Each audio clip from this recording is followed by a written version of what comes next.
Baik.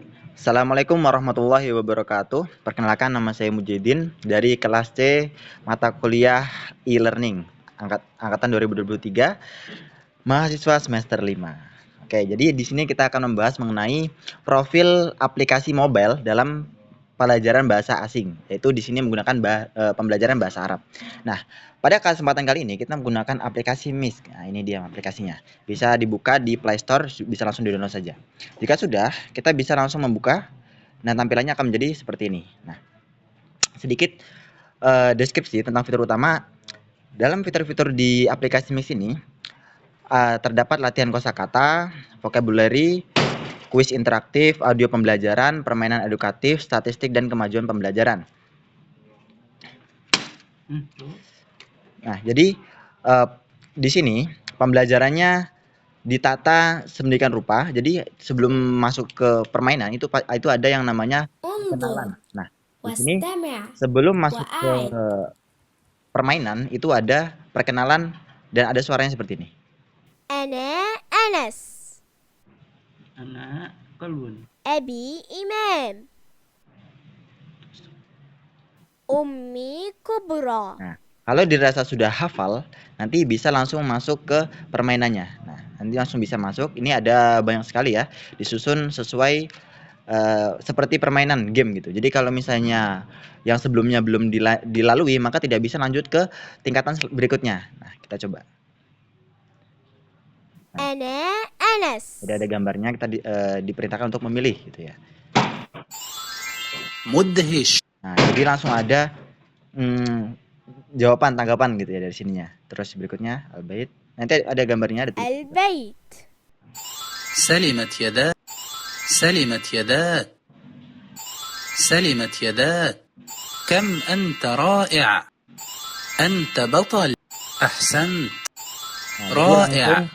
ada statistik kemajuan pembelajarannya. Jadi langsung ada nilai di sini. Jadi 100/100 gitu. Jadi nilainya 100. Jadi kalau udah selesai yang pertama, nanti baru bisa kita lanjutkan ke tingkatan berikutnya dan seterusnya. Nah, di sini yang pertama kan ada hafalan kosakata. Di sini masih hafalan أنا kosakata. أنس. Ketika sudah yang berikutnya ini ada materi lagi. Nah, di sini materinya berupa video. Nah,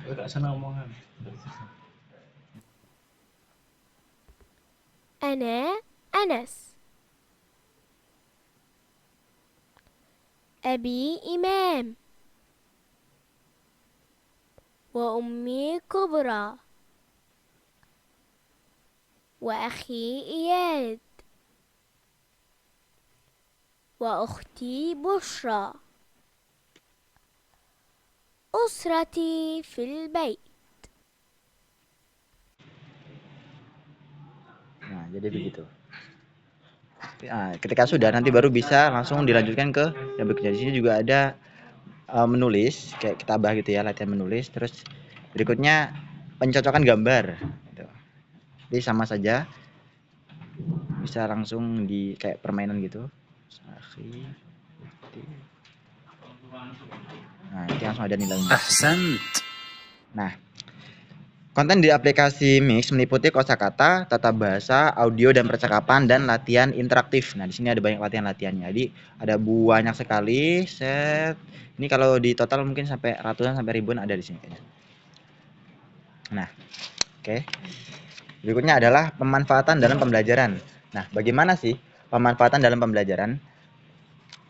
Dari menggunakan aplikasi Mix dapat digunakan sebagai media pendukung e-learning, tugas daring atau latihan mandiri di rumah. Guru dapat memanfaatkan aplikasi untuk memberikan latihan tambahan, evaluasi formatif. Jadi hanya sebagai pembelajaran tambahan saja ya, bukan menggantikan pembelajaran yang ada di sekolah. Terus berikutnya, siswa dapat mengulangi materi sesuai kebutuhan, menyesuaikan kecepatan belajar masing-masing. Jadi seperti yang sudah dilihat tadi, bahwa setiap tingkatan itu memiliki peran penting untuk melanjutkan tingkatan-tingkatan berikutnya. Jadi kalau misalnya kosakata sebelumnya lupa, nanti anak itu tidak akan mungkin bisa menyelesaikan tugas-tugas yang ada di depannya. Jadinya ini sangat berkesinambungan sekali. dan bisa juga digunakan untuk mutolaah dan hafalan seperti itu. Jadi hafalan akan semakin kuat karena untuk melanjutkan ke tingkat selanjutnya harus mengingat materi-materi yang ada di pembelajaran sebelumnya. Jadi berkesinambungan. Nah, dalam setiap aplikasi mobile itu pasti memiliki kelebihan dan kekurangan. Di antaranya bagi aplikasi Mix sendiri, kelebihannya adalah mudah digunakan, interaktif, meningkatkan motivasi belajar, dan bisa diakses kapan saja dan di mana saja. Dan selain itu juga ada langsung statistik dan feedback. Jadi ketika benar langsung ada jawaban, wah benar sekali. Kayak tadi terus aksen. Terus kalau misalnya salah tuh nanti ada foto, ada jawabannya langsung seperti itu. Nah, kekurangannya sendiri membutuhkan koneksi internet yang stabil. Jadi ini online ya. Jadi kalau misalnya apa namanya jaringannya jelek ya mungkin akan berpengaruh. Terus materi terbatas pada kosakata dan tata bahasa dasar. Terus kekurangan kurang mendukung interaksi pada tatap muka karena ini lebih ke kayak pembelajaran mandiri saja. Terus yang berikutnya adalah evaluasi terbatas pada kuis dan objektif. Nah, sebelumnya kalau misalnya kita membahas mengenai kekurangan dan kelebihan, pastinya setiap aplikasi mobile, setiap model pembelajaran pasti memiliki yang namanya kekurangan dan kelebihan masing-masing. Nah, kalau kekurangan di sini itu bukan sebagai kekurangan bahwasanya wah aplikasi ini jelek, bukan seperti itu. Tapi kekurangan di sini adalah bahwasanya pembelajaran ini tidak cocok berarti kalau misalnya digunakan untuk pembelajaran tingkat menengah sampai mahir gitu ya. Jadi ini hanya khusus pada tingkat awal dan menengah atau bisa dikatakan tingkat pemula. Jadi kalau misalnya ada anak-anak pemula mungkin dari tingkat SD mungkin MI, SD sampai SMP itu masih sangat bagus sekali menggunakan aplikasi ini karena ini sangat mendukung pembelajaran tingkat pemula. Oke. Mungkin sekian sedikit dari penjelasan saya mengenai aplikasi Mix. Mungkin semoga bisa digunakan, semoga bermanfaat untuk tambahan sebagai pada guru-guru untuk menjadi tambahan untuk pembelajaran mungkin. Kurang lebihnya mohon maaf. Wassalamualaikum warahmatullahi wabarakatuh.